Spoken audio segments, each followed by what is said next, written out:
Hello students,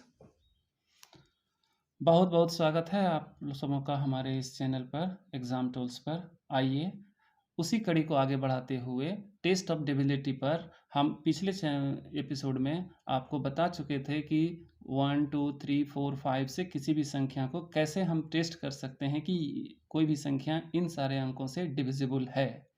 आज दूसरे part में हम बात कर रहे हैं कि 6, 7, 8 और 9, 5 तक उसमें बता दिए थे। 6, 7, 8 और 9 से अगर किसी बड़ी से बड़ी संख्या को डिविजिबल है या नहीं है, इसको अगर टेस्ट करना हो तो हम कैसे टेस्ट करेंगे? चलिए वीडियो में देखते हैं आगे क्या बताते हैं। आप उसको समझने का प्रयास कीजिए, आपको बहुत फ़ायदा होगा इससे। चलिए, सबसे पहली संख्या है आपके पास 6। अगर आप 6 से किसी संख्या को डिवाइड करना चाहते हैं, 6 से, है ना, विभाजित करने के लिए,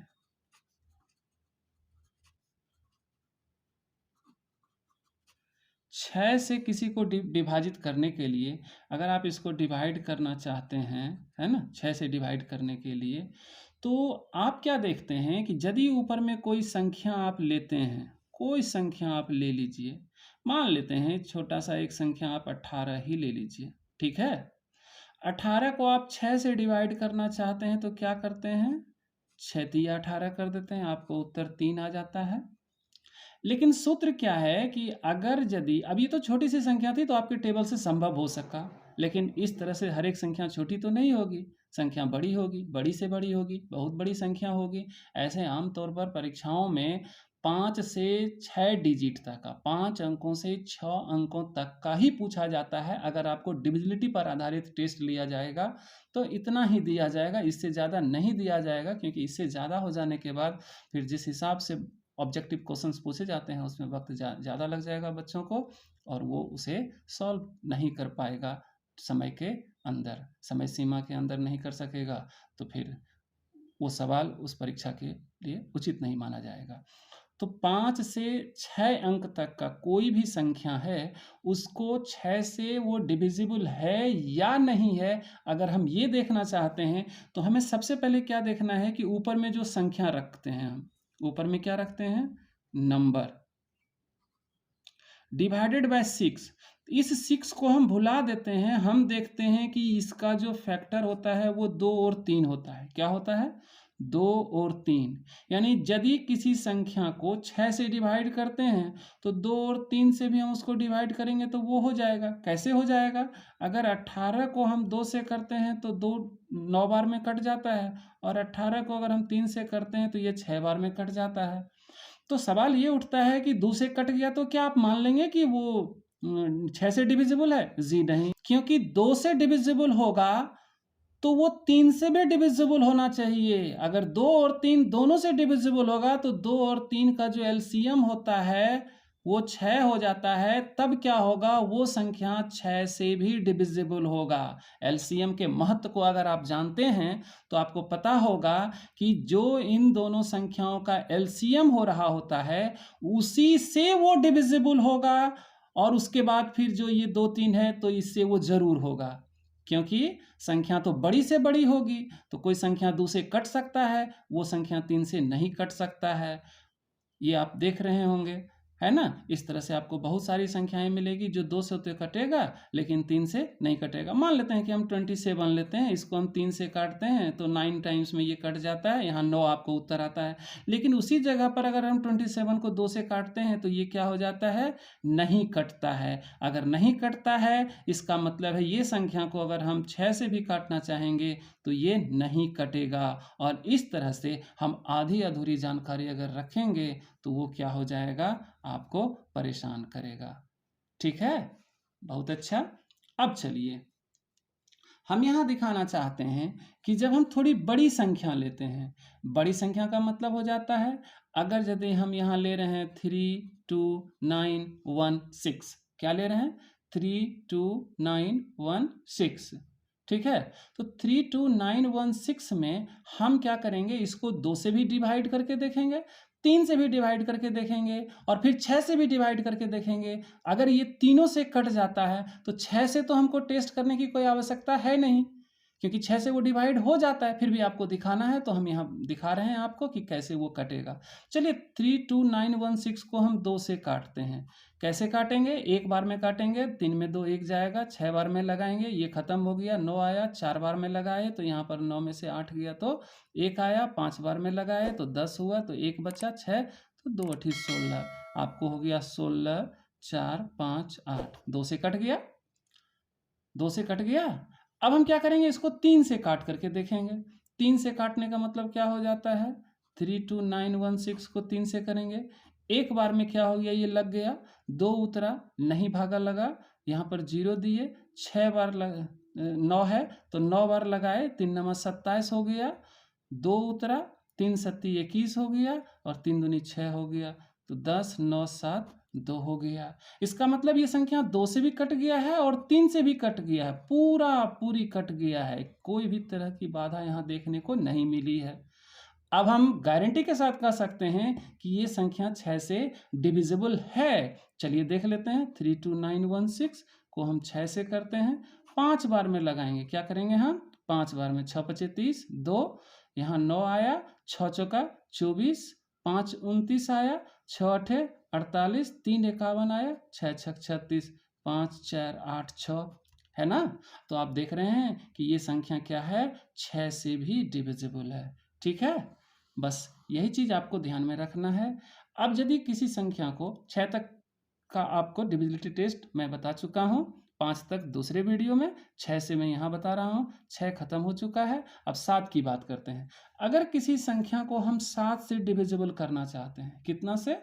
7 से, तो 7 से डिविजिबिलिटी का सबसे बेहतरीन उदाहरण है कि अंत के संख्या को दुगना करके शेष बचे संख्या में हम उसको क्या करेंगे? घटाएंगे, और उसका परिणाम जो होगा वो अगर 7 से विभाजित हो जाएगा, मतलब आप पहले छोटी सी संख्या लेकर के देखिए, आपको क्लियर हो जाएगा कि क्या कहना चाहते हैं। सपोज एक संख्या है 2 3 1, कितना है? 2 3 1, तो अंत की संख्या क्या है? 1, अंत की संख्या क्या है? 1, तो हम क्या करेंगे? शेष संख्या में, यानी कि 23 बचा हुआ है, 1 को छोड़ दें तो 23, इसमें क्या करेंगे? इसका दुगना, तो इसका दुगना कितना हो गया?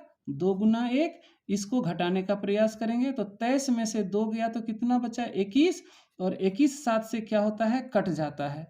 इसका मतलब है कि जो इसके अंतर के बाद संख्या आया वो अगर 7 से कट गया तो 231 भी क्या हो जाएगा? 7 से कट जाएगा। कैसे? सो देखिए, 7 21, 2 23, 7 21, कितना हो जाता है?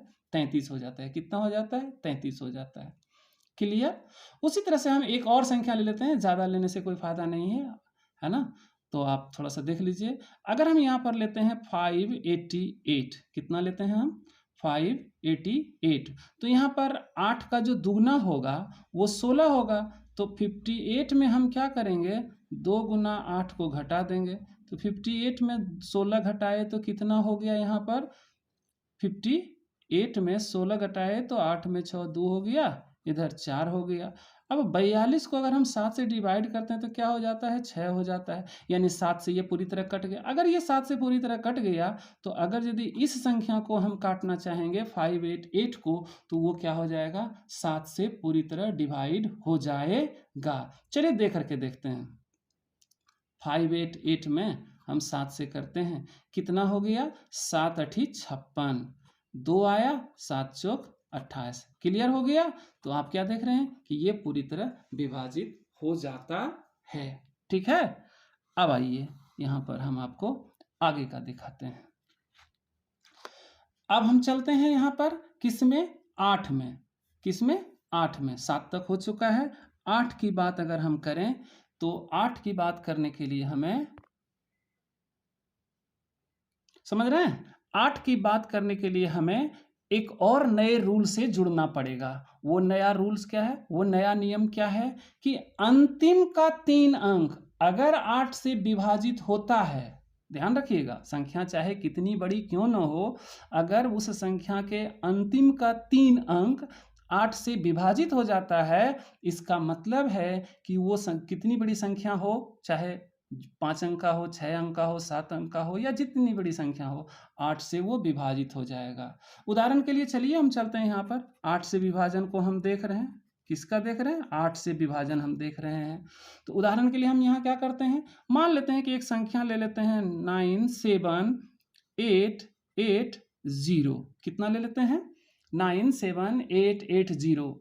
तो हमको इसमें इतनी बड़ी संख्या को नहीं देख करके सिर्फ किसको देखना है? ये 880 को देखना है। 880 में अगर 8 से भागा लगाते हैं और ये अगर इसमें भाग लग जाता है, इसका मतलब क्या है कि ये पूरी की पूरी संख्या 8 से डिविजिबल है। क्या है ये? 8 से डिविजिबल है। एक दूसरी और संख्या देखते हैं और वो क्या है आपका 17872। कितना है? 17872। अगर इसको हम सिर्फ इस 3 संख्या में यानी कि 872 को अगर यदि हम 8 से डिवाइड करें तो 8 का 8, 8 9 72, 109 होता है। इसका मतलब है कि ये पूरी संख्या भी क्या है? 8 से डिविजिबल है। शंका के समाधान के लिए आप अपने कॉपी कलम को निकाल करके इसको देख लीजिएगा, ये पूरी की पूरी संख्या क्या हो जाएगी? डिविजिबल रहेगी। चलिए देख लेते हैं 17872। 8 से देते हैं, 2 बार लगा, 8 दूनी 16 हुआ, 1 आया, 8 दूनी 16 हुआ, 2 आया, 8 तिया 24 हो गया, 3 आया, 8 चौक 32। क्लियर हो गया? ये पूरी तरह क्या हो गया आपका? डिविजिबल हो गया। क्या हो गया? पूरी तरह डिविजिबल हो गया। इस तरह से आप कह सकते हैं कि आपका ये 8 से डिविजिबिलिटी का टेस्ट भी क्या हो गया?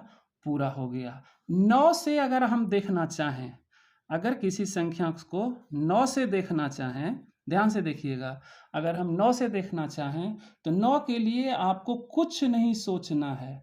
9 से डिविजिबिलिटी के लिए आपको कुछ नहीं सोचना है। अगर अंकों का सम 9 से डिविजिबल होता है तो संख्या भी क्या हो जाएगा? 9 से डिविजिबल हो जाएगा। किस प्रकार? जिस प्रकार आप 3 में पढ़े हैं। तो यहाँ आपको ज़्यादा बताने की आवश्यकता नहीं है। अंकों का सम ले लेना है। जैसे कि मान लेते हैं 72 है तो ये 7 + 2 लिए तो ये कितना हो गया? 9, और 9 9 से कट जाता है कि नहीं? 1 आता है। इसका मतलब 72 क्या हो जाएगा? 9 से डिविजिबल हो जाएगा। समझ रहे हैं आप? बस इस वीडियो में इतना ही। इसके आगे की कड़ी जो है, श्रृंखला जो है, वो तीसरे वीडियो में आएगी और उसमें हम आपको 11, 12 और 13 के बारे में बात करेंगे। 10 के बारे में तो कुछ है नहीं। अगर आप कहें तो 10 के बारे में हम यही बता देना चाहते हैं। ये रहा आपका 10, कुछ नहीं है। किसी भी संख्या के अंत में अगर यदि 0 रहे, किसी भी संख्या के अंत में अगर 0 रहे तो वो संख्या 10 से डिविजिबल हो जाएगा। 200 है, 10 से भागा दिए 20। 5610 है, 10 से भागा दिए, खत्म हो गया 561। ये आपका रहा वो जो आप 10 के बारे में तो आप पूरी तरह जानते हैं, इसलिए इसके बारे में बात करने की कोई आवश्यकता नहीं है। धन्यवाद दोस्तों, वीडियो को देखने के लिए बहुत बहुत धन्यवाद। आगे भी इसी तरह प्रोत्साहित करें। उम्मीद है हम आपसे इसी तरह जुड़े ही रहेंगे और आप हमें प्रोत्साहित करते ही रहेंगे। धन्यवाद।